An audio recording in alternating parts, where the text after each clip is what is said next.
Vokalis Coldplay Chris Martin tak sengaja membongkar dugaan perselingkuhan seorang CEO perusahaan teknologi dengan anak buahnya. Momen itu terjadi di konser Coldplay di Stadion Gillette, Massachusetts untuk tur dunia mereka pada Rabu 16 Juli 2025. Seperti konser pada umumnya, terkadang kamera menyorot ke arah penonton. Dan saat itu terjadi, tampak seorang pria sedang memeluk erat wanita dari belakang. Setelah menyadari mereka sedang disorot, keduanya langsung salah tingkah. Wanita tersebut menutup mata dan beranjak menjauh. Video itu dengan cepat beredar di media sosial, baik X maupun TikTok, dan akhirnya diketahui siapa sosok tersebut. Pria tersebut adalah CEO Astronomer Andy Byron, sementara wanita yang dipeluknya adalah anak buahnya Chief People Officer Christine Cabot.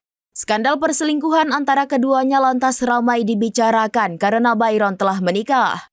Byron diketahui telah menikah dengan Meghan Kerrigan Byron dan memiliki 2 anak, sementara Cabot telah bercerai dari suaminya Kenneth Thornby. Menurut catatan pengadilan Massachusetts, Cabot dan Thornby mengajukan gugatan cerai pada tahun 2018 dan perpisahan mereka resmi pada tahun 2022.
Download Tribun X sekarang, menghadirkan lokal menjadi Indonesia.